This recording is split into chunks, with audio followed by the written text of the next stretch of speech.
Speaker साहब, जो 6 फरवरी को अफसोसनाक वाक़या हुआ, सुसाइड अटैक हुआ इमाम बारगाह पे, यकीनन वो हमारे लिए अलार्म बेल्स रिंग कर रहा है। ये एक आई ओपनर है ऐसे वक्त में जबकि गैर मुल्की मेहमान यहाँ मौजूद थे, एक ऐसे वक्त में जब हम अभी बलूचिस्तान के सदमे से जो वहाँ पे दहशतगर्दी का वाक़या हुआ उससे बाहर नहीं निकले थे।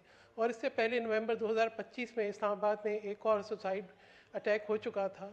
और मुतवातिर इस किस्म के वाक़यात का होना यकीनन बहुत ही तशवीश का बायस है। और उसके साथ साथ हम ये भी देखते हैं कि दहशतगर्द तंजीमें, आज हम ये नहीं कह सकते कि these are the faceless enemies.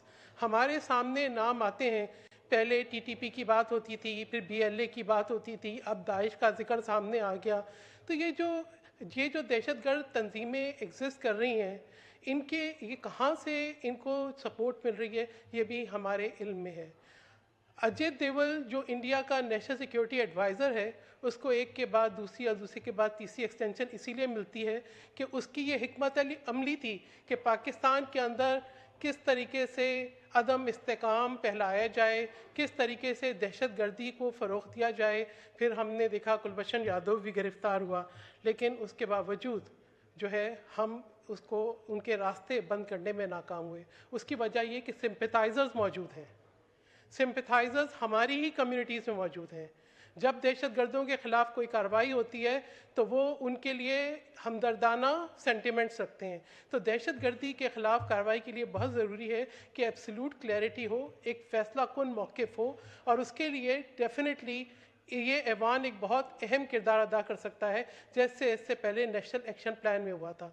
बिल्कुल दुरुस्त, हमने दहशतगर्दी के वाक़यात में बहुत से जो है वो मासूम लोगों की शहादतें देखी, अपनी सिक्योरिटी फोर्सेस की शहादतें देखी, अफवाज पाकिस्तान की शहादतें देखी, लेकिन इन शहादतों पे हम 2 मिनट बात करके और कुछ रेजोल्यूशंस पास करके जो है अपने आप को ज़िम्मेदारी से बाहर नहीं कर सकते। इससे हमारी ज़िम्मेदारियाँ ख़त्म नहीं होती। ज़िम्मेदारी ये है कि हम उन सिंपैथाइज़र्स को जो उनकी जो नैरेटिव है उसके लिए एक इफ़ेक्टिव काउंटर नैरेटिव, एक काउंटर टेररिज्म स्ट्रेटजी ज़रूर बनाए ताकि जो है उनको मौका न मिले। एक अहम बात मैं करना चाहूँगी, अभी CNN की एक रिपोर्ट आई थी डिप्टी स्पीकर साहब, जिसमें उन्होंने बताया कि अमेरिका जो अपना असला छोड़ गया था अफगानिस्तान में, वो आज पाकिस्तान में दहशतगर्दी का इस्तेमाल हो रहा है। तो हमारे सामने ये हमने रिपोर्ट नहीं दी, ये CNN ने एक तहकीकाती रिपोर्ट्स हमारे सामने रखी है। तो हमें ये पता लग रहा है कि दहशतगर्दी के कहाँ से लिंक्स मिलते हैं, कहाँ से दहशतगर्दी की कार्रवाइयाँ होती हैं। तो हम बजाय ये कि आपसी इख्तलाफात की नज़र करें, हमें एक मौक़िफ़। शुक्रिया।